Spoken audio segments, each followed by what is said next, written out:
Guys, I'm back with another video today, and this video is going to be about stretching your relaxer and how to stretch your relaxer successfully. I jotted down some notes, so forgive me if I keep looking down because I want to make sure I get everything on point. So I have like a big notepad here. So let's get started. The first thing, a lot of people ask, what is stretching your relaxer? Now, stretching your relaxer is basically going beyond the time that you would normally relax your hair, which is usually between 4 to 8 weeks. So that is what stretching relaxer is. So if you're gonna relax, you know, on the 8th week, you stretch it to the 9th week. So that's, you know, stretching your relaxer.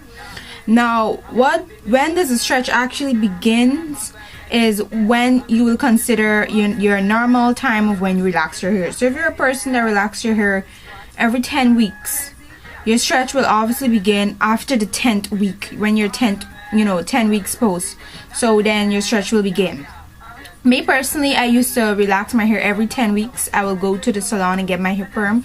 But since I started doing my hair myself, I just go with the mood and how I feel, then I stretch. But when I start stretching, this is the one thing you should remember is you want to take it one step at a time. You know, ease your hair into the stretching, because you want to see, you know, if you do 9 weeks for the first time, how it goes, and then afterwards you're going to try doing 10 weeks, and then that's how it goes. But you have to be able to know your hair's breaking point, like when is it enough is enough, and then you want to do the relaxer.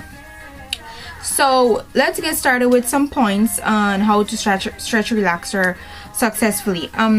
First thing you want to do is keep your hair moisturized, which is very important for a stretch, because your new growth needs to be kept moisturized. Your new growth will get extremely dry, and if you listen to a lot of the people who are natural, they tell you this all the time. The hair is way more dry than a person who's actually relaxed. So you could imagine if your whole head is just your natural hair texture, you know, you have to obviously keep that part of your hair moisturized. So of course the new growth is your natural hair texture, so you want to make sure you always keep that part of your hair very moisturized.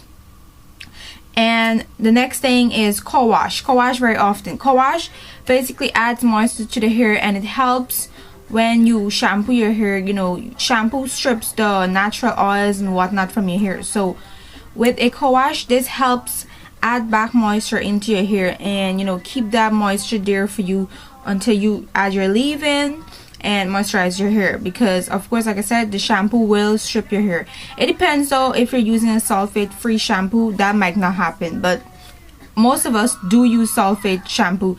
I know I do. So you want to, you know, make sure you co-wash often. And when stretching, me personally, I do a lot of co-washes. Like if I shampoo wash my hair, it has to be if I'm feeling my hair needs the shampoo wash or is a product builder. But most of the time I'll clarify my hair once a month, and in that month I'll do co-washes, especially when I'm stretching, because I don't want my hair to get extremely dry.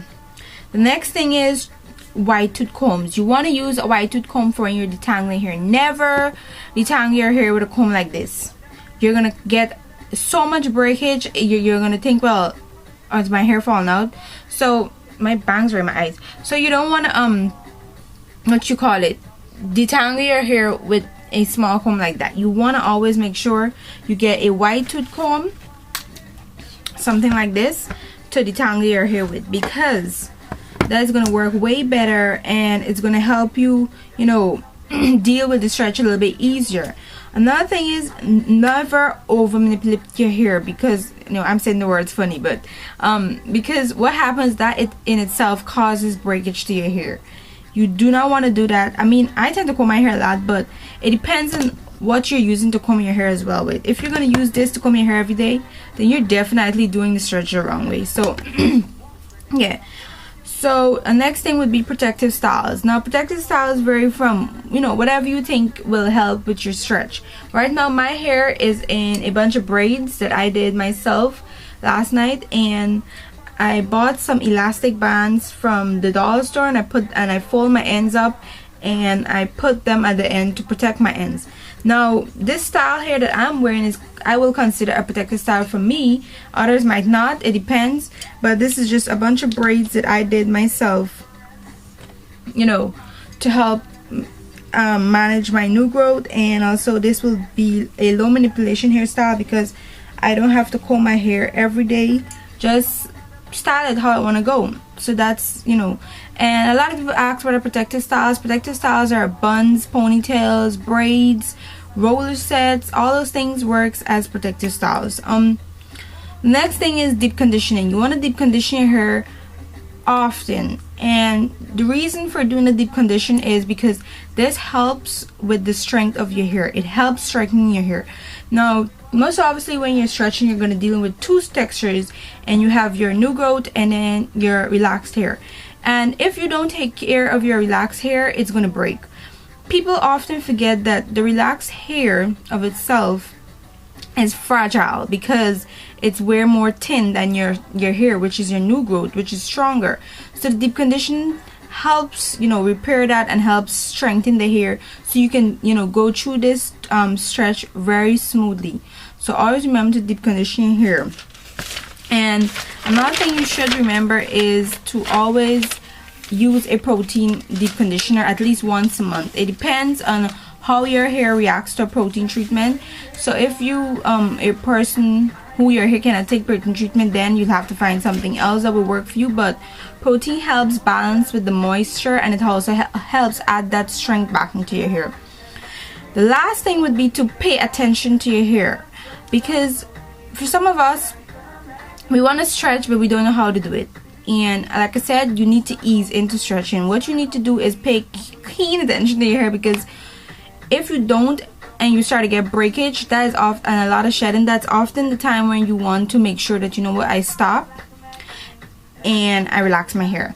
If you're getting shedding and breakage, even though you know did all the necessary procedures, but like taking really good care of your hair and it's still getting breakage and shedding, then you should obviously stop stretching and then continue on to relaxer. Stretching of itself is a good way because it helps you get healthy, thick hair, and it helps with the hair not being over processed and overlapped.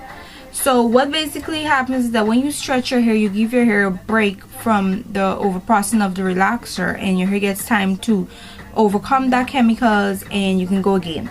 So of course you're not going to over process the previously relaxed hair, which would be your ends, because of course those are the parts that will still be straight, because a lot of people fail to realize that your new growth grows, whereas your ends, they stay the same. They just get old because of course your hair is growing, so the length increases, where this part of your hair is not going to be growing anymore. So those are some tips I wanted to give you guys. Now, some do's and don'ts when stretching your hair. Stay away from products that are very drying. Like a perfect example would be products with alcohol. You want to stay away from products with alcohol because they will dry your hair completely. Do not over manipulate your hair because you will get a lot of breakage. That in itself gives you a lot of breakage. Do not neglect your scalp, because you need to moisturize your scalp the way you moisturize your new growth. Of course, that's a part of your hair that a part of your head that is actually where your hair is coming from. So you want to keep that part of your head moisturized. And a good oil to be using for a new growth of itself on your scalp, I would say coconut oil, because it helps manage a lot of people's new growth. Do not skip your deep conditioners because they help with strengthening your hair, and you want to keep being consistent with your deep conditioners. Don't slack on it. Do not overdo with the protein, because protein overload, like I said before, can be very bad for some of you. It will cause breakage, and a lot of people actually, it will cause breakage. So don't overdo it. And do not stretch beyond your hair limits. You have to know what your hair can handle, what it cannot handle, and, you know, go from there and decide whether or not you want to go farther or not. And most of all, you want to avoid doing bone straight relaxers. What happens is that when people do their hair extremely straight or keeping the relaxer on the hair longer than the time it is, you know, on the box for or whatever, you will end up with limpy, lifeless hair, and nobody wants that. This is why I myself personally like to Texlaxe my hair, because of that same reason. So I hope these tips help, or, you know, this information, I'm sure that you guys help. If you want, you can do some research on the internet. There's a lot of places that sites that have more information, but this is all I want to share with you guys. I'll see you guys back in my next video. So be good, be blessed, bye.